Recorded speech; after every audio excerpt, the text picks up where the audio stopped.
clarity in order to create the life they truly want. But clarity alone does not create change.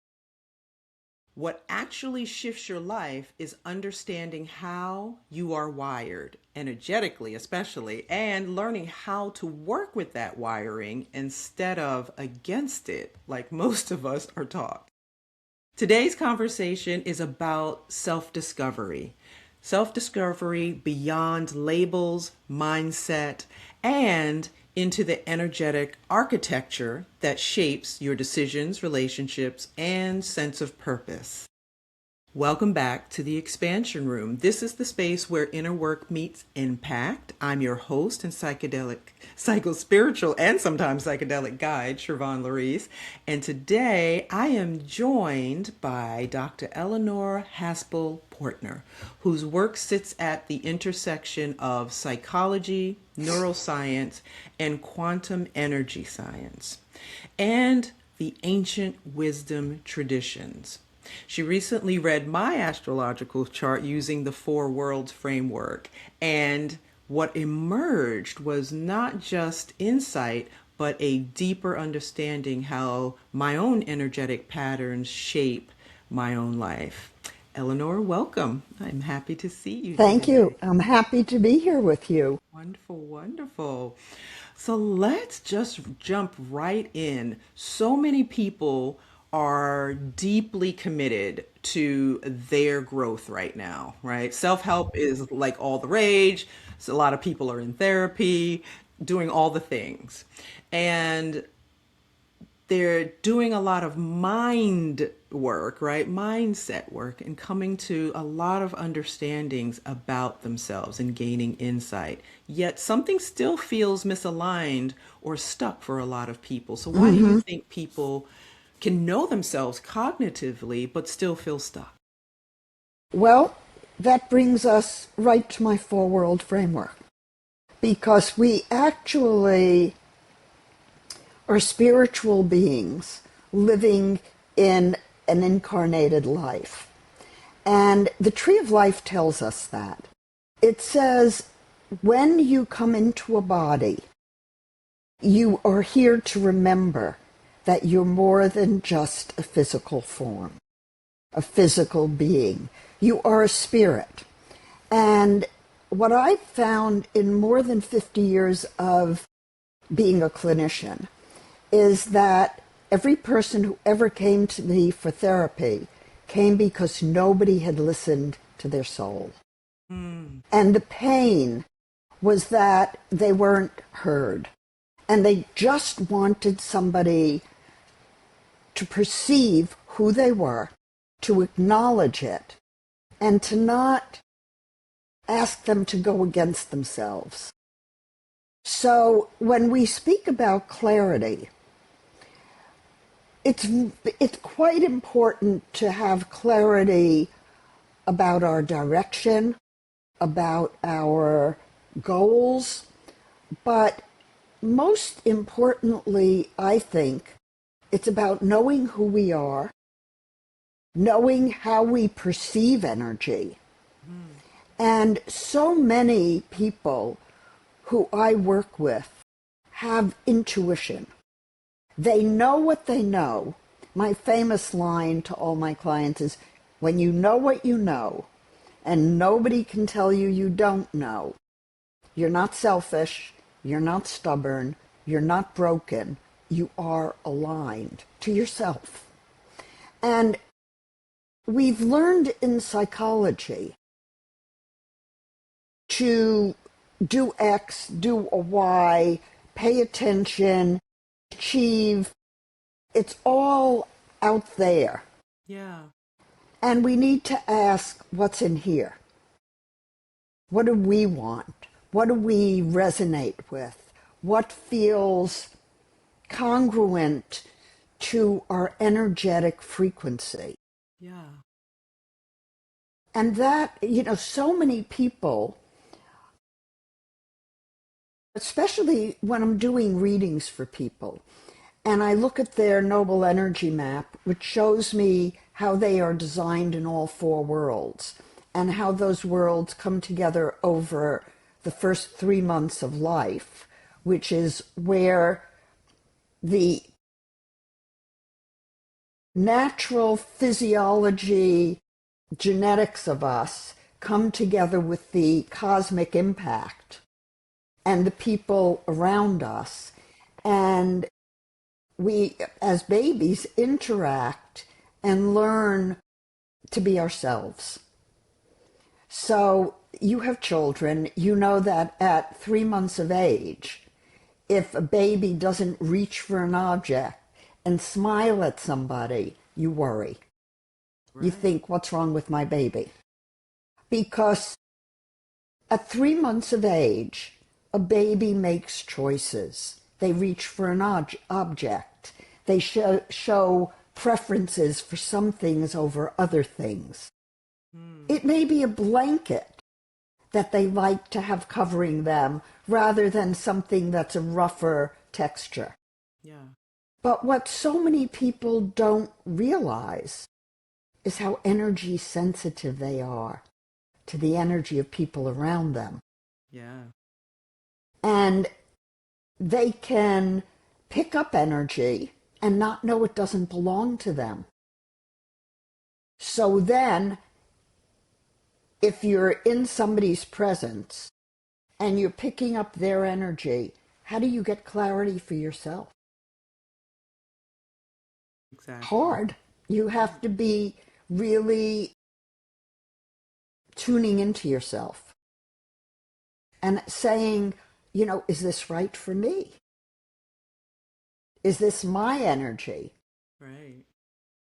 And sometimes, and for some people, it's trickier than for other people. Yeah. And I would imagine, depending on the environment that that baby is in, it could compound that trickiness.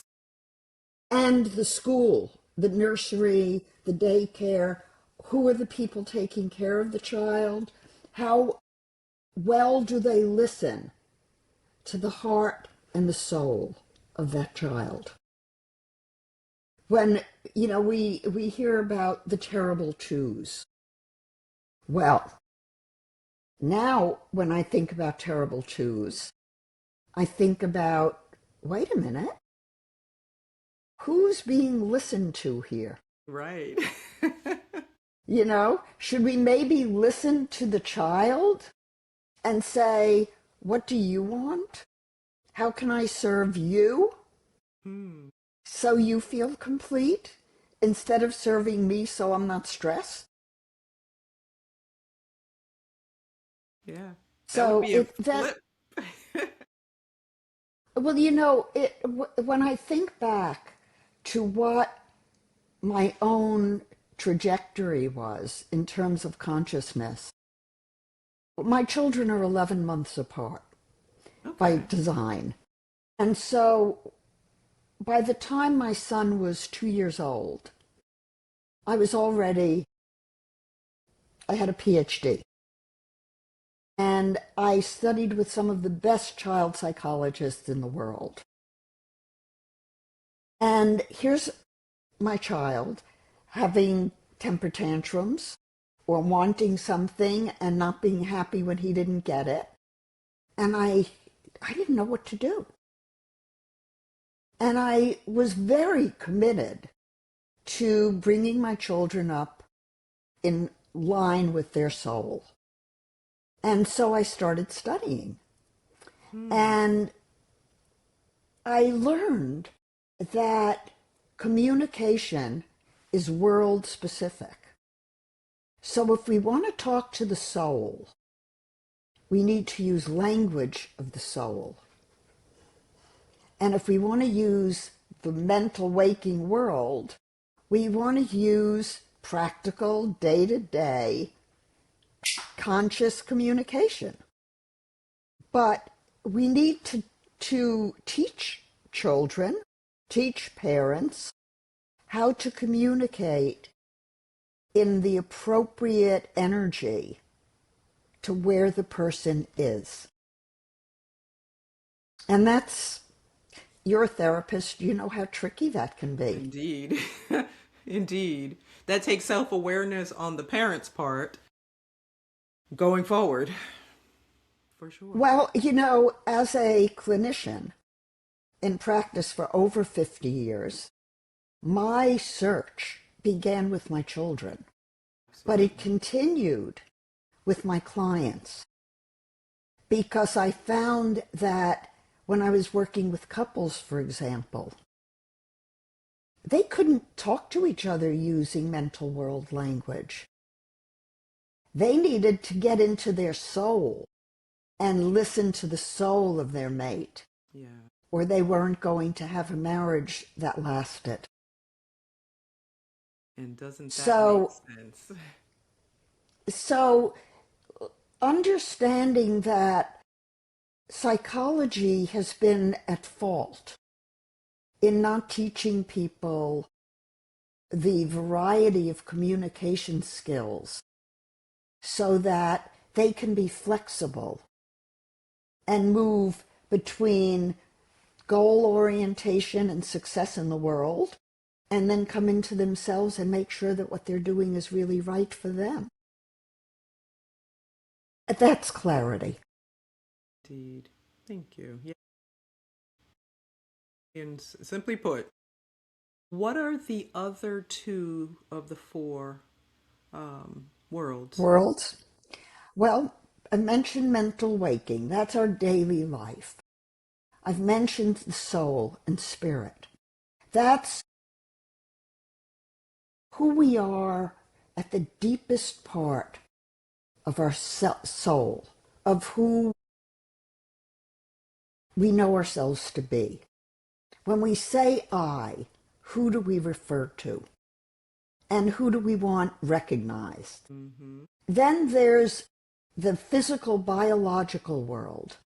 And what's so interesting is that the mental waking world and the physical, biological world are the only two worlds that have a solar plexus, that get triggered emotionally. Okay. And I say, when we have a lie detector test, what's it measuring? It's measuring galvanic skin response. It's measuring nuances of physiological measurements, blood pressure, heart rate, etc. That is beneath consciousness, but the body is responding emotionally. So the emotional world and the mental waking world are the worlds of our daily life.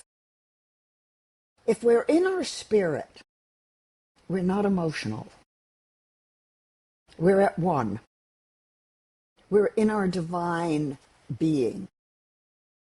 The emotional angelic world, and I labeled it that way because it's the world of intuition. It's the world of emotional intelligence and creative intelligence, of higher compassion and love, where you're not reactive, but you're taking your emotions and you're able to move them into a transformative compassion, where you understand when somebody else is emotionally reactive that your job as a spirit is to heal them. And it's not healing in the way we think about, well, I'm a healer, I can do anything. And right. No, it's human being to human being saying, if you're emotionally reactive, you're hurting. What can I do to make it right for you? Think about how kind a world we would be if every time somebody was upset, somebody came in and said, how can I make it better for you? So those are the four worlds. And what I learned as a clinician, studying system after system after system, to try to figure out why therapy worked with one person and not another person, Hmm. or a problem that seemed so simple to solve for one person held on for dear life in somebody else, or Okay. why couldn't couples talk to each other? The communication is state specific. Okay. So if you're talking to me in the mental language and I'm talking to you in a spiritual language, we're going like this. That is making sense. Yeah. Thank So you. Hmm. I'm all about teaching people to live from their soul, because that's where true clarity and happiness come from. Yeah. And so in our modern times, people are oftentimes caught up in chasing the next thing, right? Chasing a goal, chasing a relationship, chasing something. So, how do people shift and start to They, live from their soul? well, the first step is knowing that there are four worlds, and that psychology has left out spirit and has left out the soul, and has also not adequately described emotional reactivity as needing to transform in order for the inner self to feel at ease and rested and peaceful. So I think that it's a two-pronged problem. One is that professionals need to be educated, that we live in four worlds, and that communication is world specific. And also that we need to start teaching children who they really are. They're not somebody who needs to be told who they are. They know who they are from the time they're born. Yeah. Sorry Yeah. about that. My dog is barking. I think my husband just came in with the other dog. So if we back up a minute and say, okay, let's really listen to the children. Yeah. You know, what are we doing to them? Who are we telling them to be, rather than letting them tell us who they are? Right. Yeah. Now, let's not put them in a box. Let's not give them a program, one size fits all. They're individuals. I know when I was growing up, I remember looking up, I was the youngest of five. So three of my siblings were considerably older than me, and then the next sibling was 2.5 years older. And I remember looking up, especially to my brother, who was 16 years older than me, and saying, "Why are you doing this to me? I would never do this to anyone." And he would tease me, he would chase me, he would tell me not to put my feet up on the chair. He wasn't letting me be me. And fortunately, I was fiery enough that I said, "I'm not going to do that. F you, you know." And I caught a lot of hassle, but I stood up for myself. But my sister, who was just older than me, didn't. And when we talk now and we talk about our childhood, you'd think we grew up in completely different homes with completely different parents. Because I was a fighter and she wasn't. Mm-hmm. And it's so I wish, if we had it to go back and do over again, I wish my parents would have seen the difference between us more and have taken more time, because she needed more time than I did. Okay. She needed to be coddled and encouraged. We both had learning issues. I had visual issues and auditory sequencing issues. So many of my clients have had visual issues or learning issues that were never addressed. And I highly recommend that all parents take their 5-year-old to a developmental optometrist and find out if your child has visual, auditory sequencing issues, learning issues that can be fixed. Okay. I was so compulsive that I compensated. I studied and I studied and I studied and I read the books and I did the work. My sister did. So she always felt like she wasn't smart enough because she had learning issues. So, it's the fault of the adults, not the fault of the child. Right. And we as adults need to change the way we look at children and the way we parent children. And we need to be attentive to their soul. And what does that soul need? Not as what's the mind need. What does their soul need? Yeah. That's such a valuable question. It would shift even how, if the parent could ask that question on a regular basis, it would shift even how they interact with their children. I brought my kids up according to their soul because my first memory is of seeing auras. And I didn't know that. But I knew my kids saw auras, so I never conditioned it out. Okay. And when my son got into high school, he was in a very good private school, and he never studied. And he didn't have a lot of extracurricular. And so at one point I said to him, I'm really worried about you because you have no extracurricular. I want you to get into a good college. And how do you expect to do that? And he said, I don't want you to worry.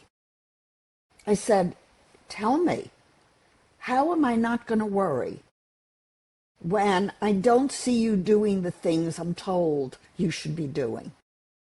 And he said, I'll make a deal with you. If you should worry, I'll tell you. I said, okay.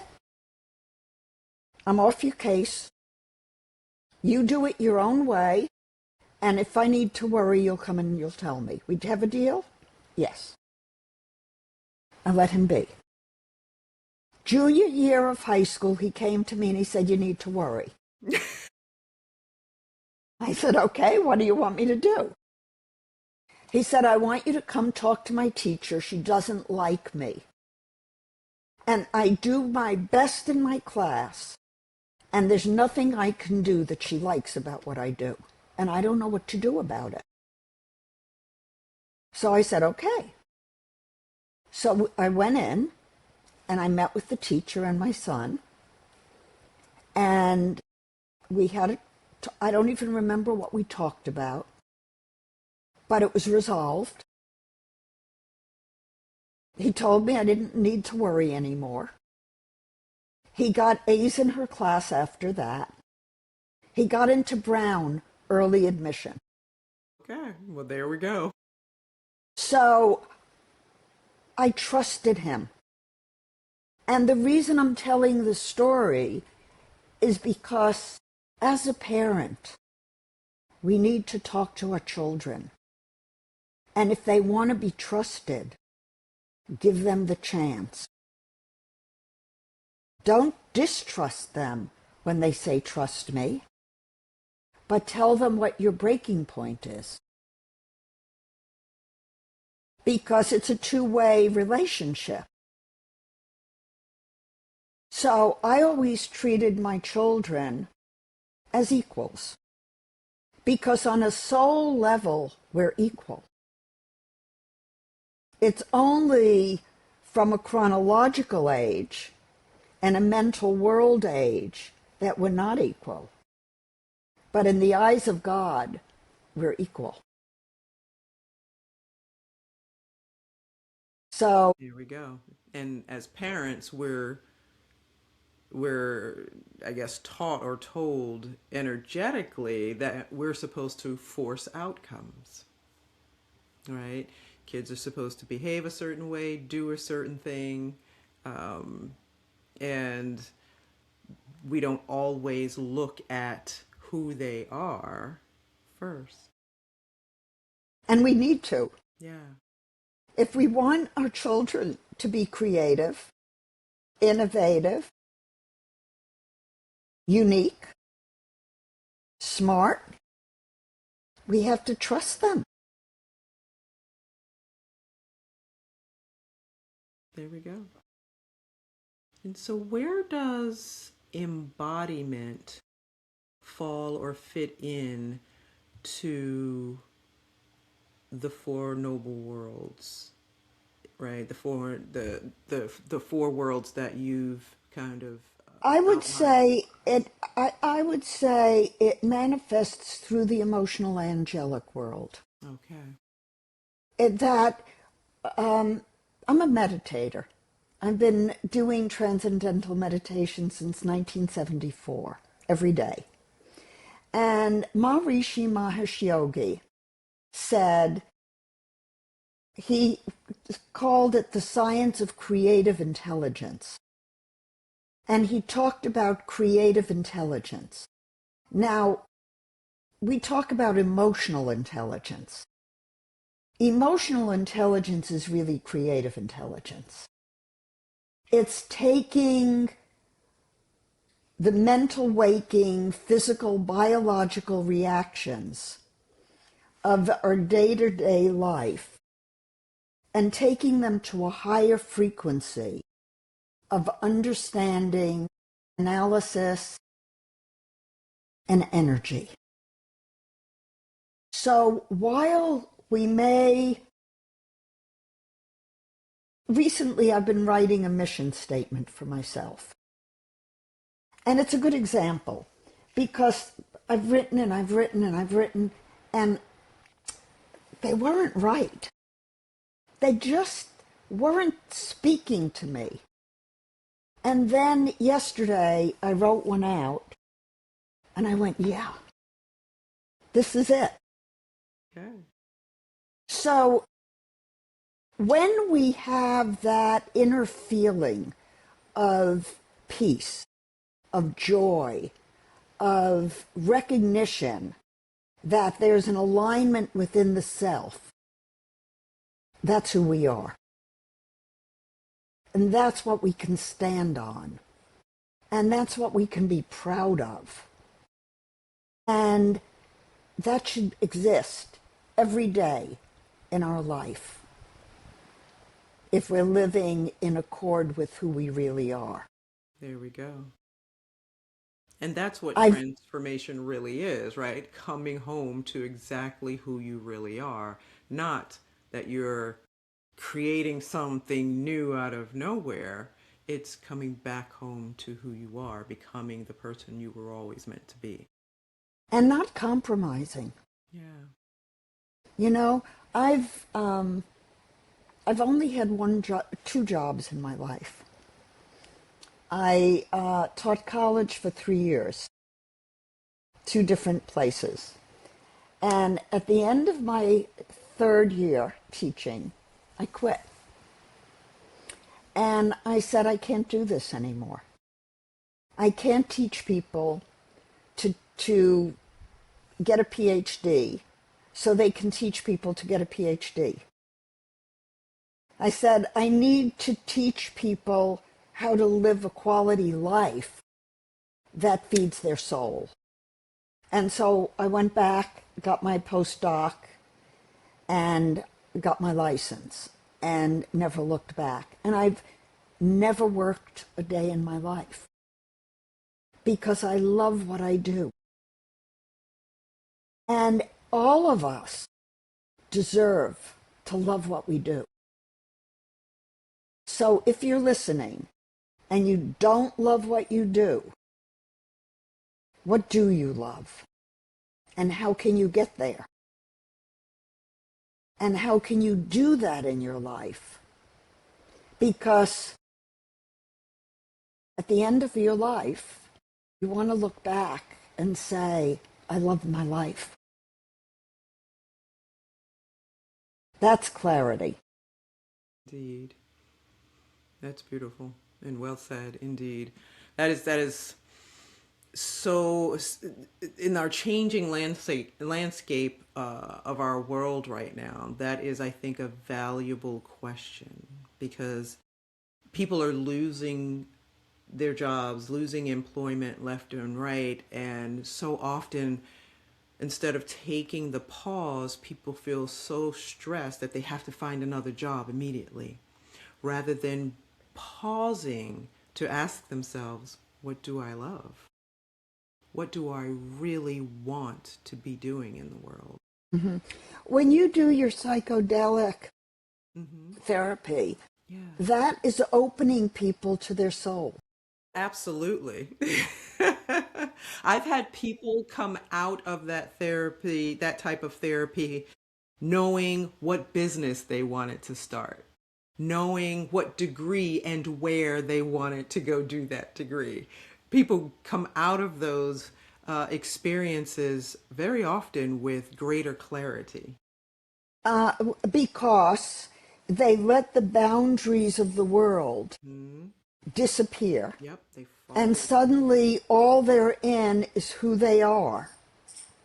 And they then, in that situation, which is a no-risk situation, Right. they can say the truth of what they want. Wouldn't it be nice if we gave everyone permission? Exactly. And how about give ourselves permission, right? And stop waiting on others to say it's okay to do Right. whatever it is, or for you to be exactly who you are. Give ourselves. And now, there's real-world conditions. Mm-hmm. We have to earn a living. We have to have a place to live. So compartmentalize the worlds.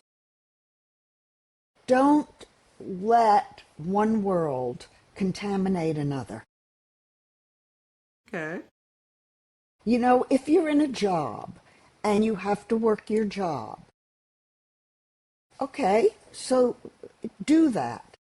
But then take time every day to be with yourself, to ask yourself, where do I want to be in 5 years, or 2 years, or 1 year, or 3 months? Now, let me add that in the mental waking world, based on my scientific data on 45,000 cases, manifestation is a 3-month process. 6 months from the unconscious inception to the manifestation in form. During that 6-month period, and once you're aware, you have time to correct your course. So imagine you have a map and you think you know where you're going, and suddenly there's traffic. Do you stick with that route, or are you flexible enough to say, let me see if there's a better route that will get me to my destination faster? So don't be locked in. If it's not working for you, change. For some people, change is a scary word, but that is the best way that we can discover who we are and what we want. We have to be willing to change. We have to be willing to do something different. One little thing at a time. Yep. Absolutely. Absolutely. I love it. What is a simple practice our audience can begin using to observe their inner world in this way? May I take your audience into a meditation? Absolutely. Okay. Absolutely. So, for the listeners, find a comfortable place where you can be internal, breathing in through the nose and out through the mouth. And with each inhalation, feel the divine energy of clarity come through the crown of your head. And as that energy moves through your body, allow the release of anything that feels misaligned with you. And what's left is full alignment of energy, beautifully moving through your body in a very divine, pure way, telling you who you are and giving you a sense, just a sense, of your own frequency, of the brilliance of your inner being, filled with light and inspiration and knowing. As you breathe, you know what you know. I call it knowing with a K. And when you know what you know, remember who that knower is. And how you know when you know. The feeling in your body, the openness in your heart, the smile throughout every cell of your being as it relaxes and releases any stress of the outside world.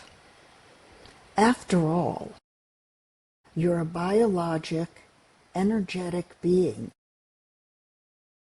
an energy body, a frequency of purity, a frequency of love. You came into the world on love, and you live in the world, seeking and knowing when love touches your heart.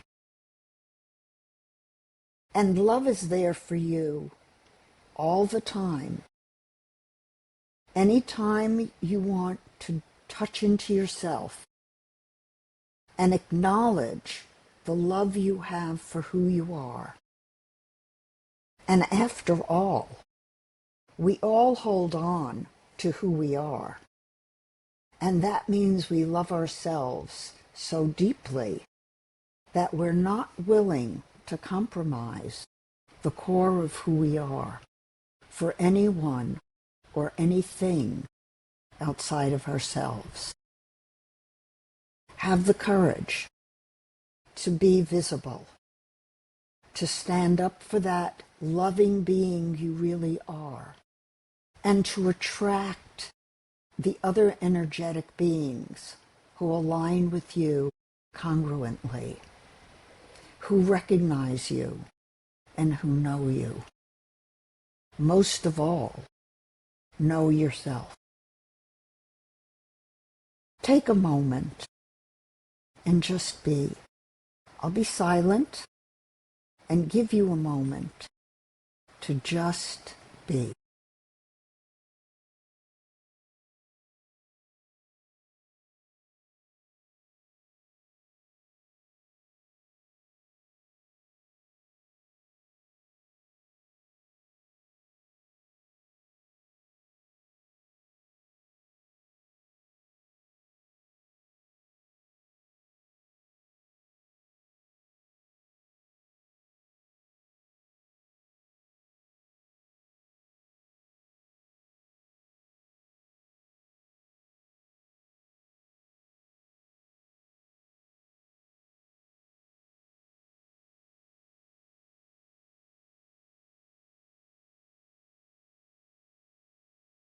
And as you come back into your body, into your boundedness of the mental waking world, recognize that you bring with you this divine self who knows what you know and can begin to own your true essence fully, with clarity and determination to live in an integrated way, bringing all four worlds together as a unity within yourself, and bringing the joy of that being into existence for others to experience.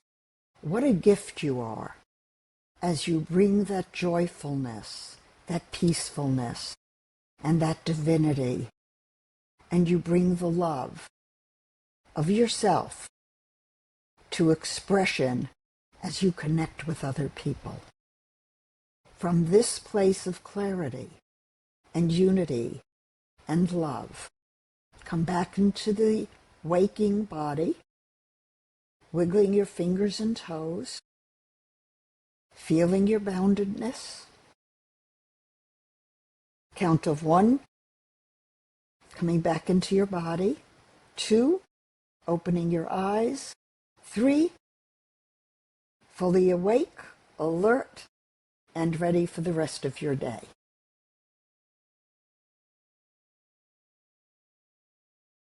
That was beautiful. Thank you. Thank you.